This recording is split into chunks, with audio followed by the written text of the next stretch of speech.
Hey you guys, welcome back to my channel. If you are new here, welcome. I am Ashley. I'm a homeschooling mom with 7 kiddos. I am pregnant with my 8th, and I have about technically 5 weeks left, but 5 weeks left, but I am usually early. So I will be 35 weeks this week. And so I have done just kind of a trimester update with each trimester so far. And so I wanted to go ahead and do a 3rd trimester update for you guys. If any of you guys are expecting, I know most of my videos on here are homeschool related, but I like to throw in these little tidbits of other sides of my life. On this channel, I do a lot of like big family videos too, mom life videos, not just homeschool. So I wanted to throw this in there in case any of you are curious what a 3rd trimester with baby number 8 might be like. Not that many of you probably are having an 8th, but anyway. Okay, so I have mentioned I'll link my 1st and 2nd trimester videos also here, but I have mentioned before that I usually start dilating. I am dilated some. I usually start dilating around 30 weeks sometimes. And so, like I said, I'll be 35 this week. I need to make it to 37 because I have somewhere to be at my 37th week. And so I'm like, I gotta just keep this baby in just for a little while longer.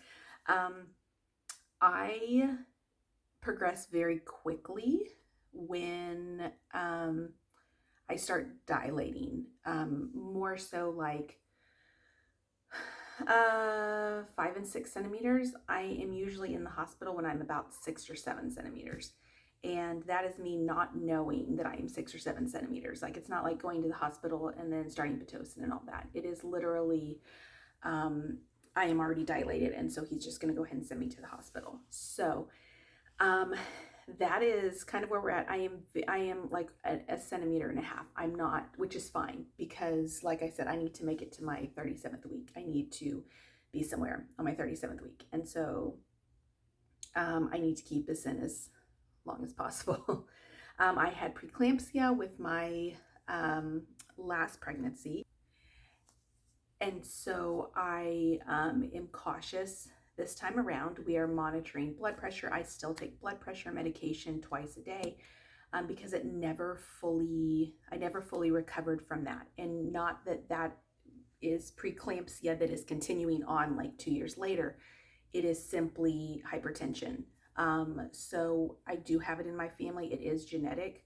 And so it could very well have just gone from preeclampsia into hypertension. And so I have to be very mindful of my blood pressures and keep that at bay because I do not want to go through the same thing that I went through at the hospital with my last pregnancy, which was the magnesium sulfate drip. And I had to go back a week later because my blood pressure, and I was not on medication at the time, and all that. So I am doing that. I am taking the aspirin still every day to, I guess there is studies about that, keeping preeclampsia away as best it can for future pregnancies if you have had it before. So I am doing that. I'm taking my prenatals. I am also slightly anemic, and so I'm taking iron supplements as well. As far as nausea, I have thrown up one time this pregnancy, and that was like probably about a month or 2 ago. I have said before in my other videos that my 1st trimester and 2nd trimester really are typically very easy. It is my 3rd trimester where I start feeling kind of nauseous at night. I am taking Zofran when needed. I don't take it all the time. I don't take it daily. I literally take it when needed, which is maybe, I don't know, once or twice a week.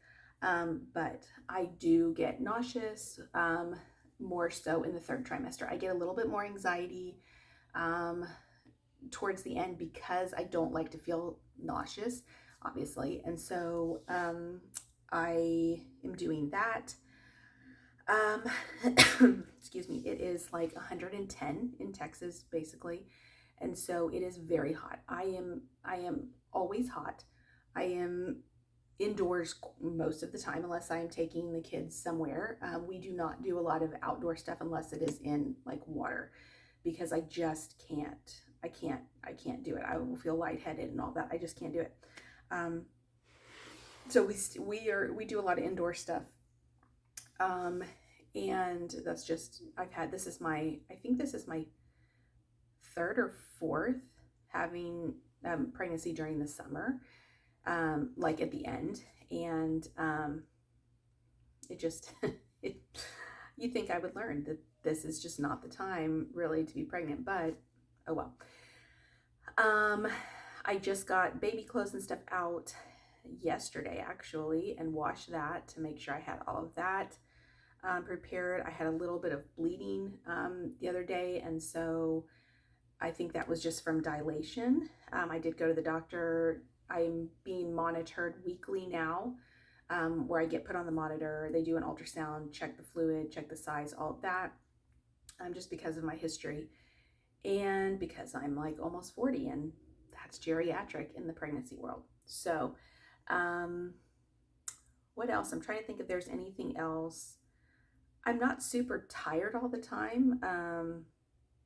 I still do crave like sweets and carbs and stuff, but it's nothing like before. I think because as I get bigger, I don't get as hungry, obviously, because I feel like it's just like everything is just so compact right there. And so I don't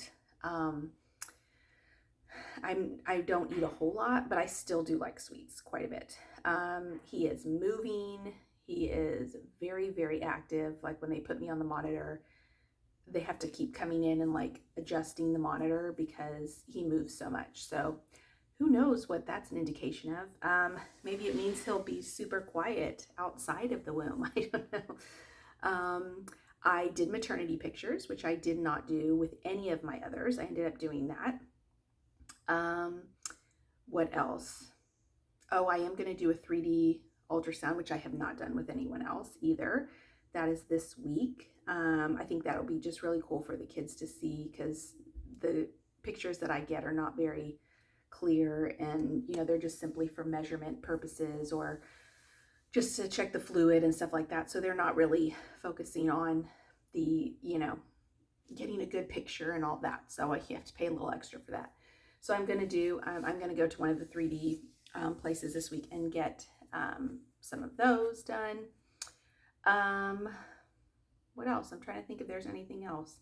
I find as the more that you have, it's like, oh yeah, I probably should get that done. I probably should get that done. Yep, I do need that, I don't need a baby shower. If I had a baby shower, the only thing that I would ask for would be like diapers and formula or stuff. I don't strictly do formula, but because my kids are usually born at like 37, 38, I had one baby that was in the hospital for jaundice, and so I want to avoid that at all costs. So because I don't ever usually have a huge supply, I typically always supplement. I start supplementing in the hospital and making sure that everything is flowing correctly and all of that. And again, this is these are things that I do. These are not things that I am, saying you have to do, or my way is better than your way or whatever. This is simply my story and what I do. So I start with supplementing formula in the hospital, and I continue on doing that up to a year. I have always used Infamil, and so that's what I stick with. And so that has just worked well. A fed baby is a happy baby. That is my theory. Whether or not you breastfeed or whether or not you do formula, that is entirely up to you. I just don't supply enough to make them full, especially in the hospital. And that is the last thing I want, is a screaming baby that is starving and you can't feed the baby because you don't want to do formula. Don't let that sway you. If there are so many back and forths about formula, and again, to each their own, but I am okay with supplementing and doing both and kind of getting the best of both. So that's just my 2 cents. I don't know what else. I think that's probably it. So I'll give another update if I have time.